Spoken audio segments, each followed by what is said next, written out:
To some breaking news now. In just the last few minutes, we're learning that the Secretary of the Navy, John C. Phelan, is leaving the administration effective immediately. He'll be succeeded by the Navy's Undersecretary, Hung Kao. The Pentagon saying they're grateful to the Secretary for his service and wish him well in his future endeavors. Phelan was the first Navy Secretary in 15 years with no experience in the armed forces and was previously a businessman before joining the administration. Insane posts about death. That is how Donald Trump chooses to spend his morning as he falls deeper into cognitive decline and gets further away from any real deal with Iran.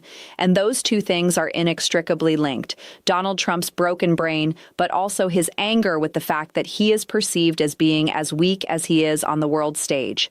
Everyone sees Donald Trump's weakness, his inability to do the one thing he built his career off claiming he could do, make a deal, and he cannot because Donald Trump does not have the leverage. And Donald Trump also does not have the mental capacity, which is why he decided this morning, instead of doing the work, to start posting about death. We are going to get into that post, but I want to start with the reason for it. Donald Trump's own concern with his mortality, which he unintentionally let slip in an interview yesterday that no one really caught. I want to start there before we get to Donald Trump's post and what it means for his war on Iran. Trump, 79, makes shock confession about his greatest fear. The president returned to the topic during a live interview that was supposed to be about the war in Iran. Donald Trump has admitted his biggest fear during a rambling live interview. The president phoned into Squawk Box on CNBC on Tuesday morning to offer updates to the nation about his failing peace negotiations with Iran, but he soon began ranting about a number of topics, including his own insecurities. The tangents were so wild that he granted extra time to the anxious interviewers who were keen to get updated on the conflict. Host Joe Kernan asked whether the Saudis were growing impatient with the pace of negotiations with Iran. This somehow prompted the 79-year-old to launch into an anecdote about his fear of stairs.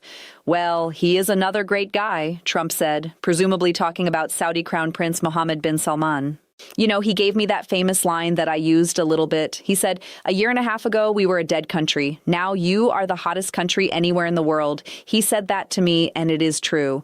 Donald Trump insisted before turning his attention to his predecessor, Joe Biden, and the alarming prospect of stairs. We were a dead country. We had a guy that was not respected. We had a country that was laughed at. He could not walk up a flight of stairs. Forget about down. He could not walk up a flight of stairs, but he was falling all over the place. Trump has often been seen gingerly exiting aircraft and clinging to the side rails as he descends the stairs. We have talked about this actually earlier this week. He finally admitted why he does this, telling the panel, "I have to be careful because if I do trip or fall, it has got to be the biggest story. That is why when I get out of those planes, I walk nice and slowly. I am not looking to set any speed records, but we had an embarrassing country. We had a country that was going to fail." Donald Trump has fallen down the stairs before, and this admission that his very slow walking is tied to his deep insecurity about being perceived as weak is no shock to me, right? We saw just earlier this week Donald Trump barely making his way down the stairs, and now we know why. He is aware that he looks weak, that he is weak, and that he struggles to walk downstairs because his health is that bad. And that is why Donald Trump continues to act in his fake tough guy manner when it comes to negotiating with Iran. Lawrence O'Donnell broke down the truth of what happens when Donald Trump tries to puff out his chest and threaten the entirety of a civilization. And it is important context for what Donald Trump just posted about death. Well, it was another day of nothing happening in Donald Trump's failed attempts to negotiate with Iran, the day after he ignored his own self-imposed deadline on those negotiations. Of course, no one violates Trump deadlines more than Donald Trump, and so he simply made his deadline disappear yesterday in a public statement claiming that Iran negotiators were just begging him to extend the deadline so that they could come up with a reasonable proposal for Donald Trump to consider, to which the Iranian government said, Donald Trump threatening death, threatening attacks, threatening to blow up the entire civilization. The Islamic Republic of Iran has welcomed dialogue and agreement and continues to do so. Breach of commitments, blockade, and threats are main obstacles to genuine negotiations. World sees your endless hypocritical rhetoric and contradiction between claims and actions. And so, as of day 53 of Donald Trump's war, All of the explosions and death that Donald Trump has caused in Iran, including the Tomahawk missile strike on a girls' school that killed hundreds of people, and all of that, Donald Trump has accomplished nothing for the American people in his war and nothing for the world. But he has delivered higher fuel prices and therefore higher prices on everything else that moves on trucks in this country. Is not a good negotiating strategy, and the Iranians are making that clear. And Donald Trump is not paying attention, which is why he launched into this insane death tirade this morning in a series of unusual Truth Social posts. Donald Trump wrote on Truth Social this morning, quite frankly, I have ordered the United States Navy to shoot and kill. Shoot and kill any boat, small boats though they may be. Their naval ships are all 159 of them at the bottom of the sea. That is putting mines in the waters of the Strait of Hormuz. There is to be no hesitation. Additionally, our minesweepers are clearing the strait right now. I am hereby ordering the activity to continue, but at a tripled-up level. Thank you for your attention to this matter. So to reiterate, Donald Trump is demanding that we shoot and kill anyone on any small boat in the Strait of Hormuz. And I know Donald Trump is saying minesweepers, but it just seems like he means any boat. But this was not Donald Trump's only unusual Truth Social post. He also posted this giant many-word statement because this is just what he does at this point. And I am certainly not going to read all of it, but the post that Donald Trump made, probably at the direction of Stephen Miller, starts with birthright citizenship and the phrase, welcome to the savage nation.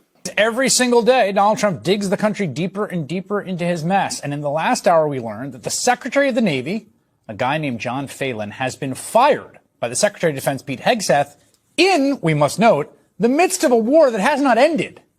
A war to which we have directed an enormous number of our naval assets to the theater in nearby Iran. According to the Pentagon, we are conducting an active naval blockade there as I speak to you this evening. And this firing, of course, comes just 3 weeks after the Army Chief of Staff was also fired. So Donald Trump freaking out about the Supreme Court, melting down over birthright citizenship, and of course threatening death, ordering the shooting of anyone in the Strait of Hormuz, because that has worked time and time again, has it not? Senator Mark Kelly, who spent a quarter century in the Navy, will join me with his reaction later in the hour. This firing comes at the tail end of what has been a truly awful 24 hours for Donald Trump, even grading on a curve for what has been, generally speaking, a pretty rough year for this president. Trump had an absolutely brutal day yesterday. It was one of those days that can sometimes, in hindsight, look like a kind of political inflection point. Over the past couple of days, he's had just a series of horrendous polls showing that the number of people who support Donald Trump, the president of these United States, is getting smaller day by day by day. The most favorable of the surveys of the president was from The Economist and YouGov, showing Trump with a 38% approval rating. That has been the most effective strategy for negotiation. The Iranians are telling us, are they not? Oh, we are so scared when you make threats. Wait, they are saying the opposite. They have already confirmed that just making wild threats does not help negotiation. Donald Trump does not know what he is doing. He is only doing this because he feels weak and it makes him feel better. That was as good as it got. And as we often say on the show, when the favorability numbers begin regularly starting with a 3, that's when the wheels start coming off the whole political project. NBC News SurveyMonkey had the second best numbers for Trump, with his approval hovering at 37%, although in that same poll, half of all respondents said they strongly disapproved of the job he's doing. Reuters Ipsos had its own poll showing Trump at 36% approval. That puts it somewhere in the middle of the results we got. Angus Reid Global and Verisight both showed something similar, with Trump at 35% approval. It does not do anything when Donald Trump threatens to blow up an entire civilization. It does not help his case. It does not help his negotiating strategy, if you could even call it that. Donald Trump has no strategy. He just wants to pretend that he is big, strong, and tough. It is why it upsets me so much, aside from the fact that they are not acting in good faith when Republicans say, oh, you know, Donald Trump's threat of genocide, maybe I disagreed with it, but it was a negotiating strategy. If it was a negotiating strategy, we would have gotten something. We did not, though. All we have are higher prices and a president that is out of control, killing Americans and innocent civilians in a war of choice on behalf of Israel. The Associated Press, NRRC, had Trump even lower at 33%, meaning just 1/3 of voters are on board with the president's agenda. And rounding out the bottom, an ARG poll with Trump at 32% approval. That's all within the last 24 hours. Now, 32%, that's the outlier of this group. It's the lowest. But, I mean, there's clearly a trend here, right? All the numbers in the 30 range. Right now, it's a losing streak rivaled only by the New York Mets. Sorry, Mets fans, I love you. You get the point. People are unhappy. And just for comparison, at the lowest point of Trump's popularity during his first term, we had to look this up today, in the immediate aftermath of January 6th, you remember that, right? His approval rating was 34%. That is what we have.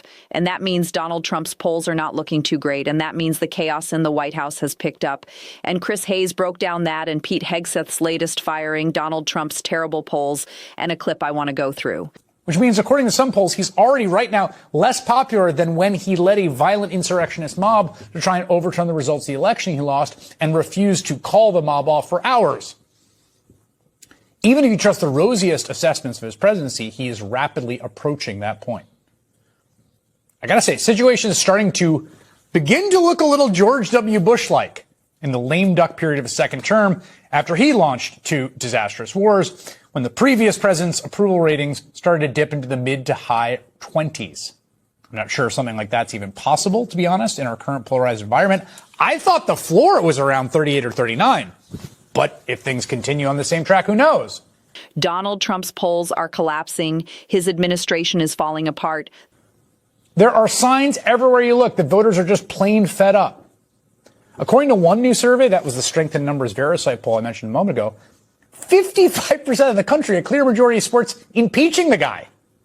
Now, again, these are polls. There's response bias, and there's room for skepticism here. Their polls are not perfect. They're a snapshot in time. We've seen there's been polling error before, once when people are actually like doing things like voting.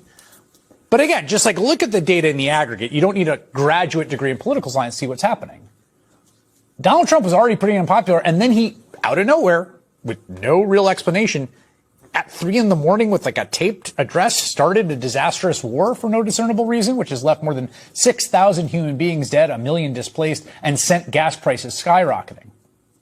Right now, they're averaging more than $4 a gallon nationwide. That's up nearly $1 from a year ago. And there's a little sign this problem is going to resolve itself anytime soon. The firings are picking up, the resignations too. This is the worst it has ever been for him, the worst that it has ever been for him. And he is threatening death. And it is not going to work. He does not know what he is doing, and he is in cognitive decline. He thinks he can get leverage. He cannot, and he will not. It will only perpetuate this war. And honestly, that is what Netanyahu, who got us into this war, actually wants. So it comes as no surprise, but we are going to continue to call it all out and cover it.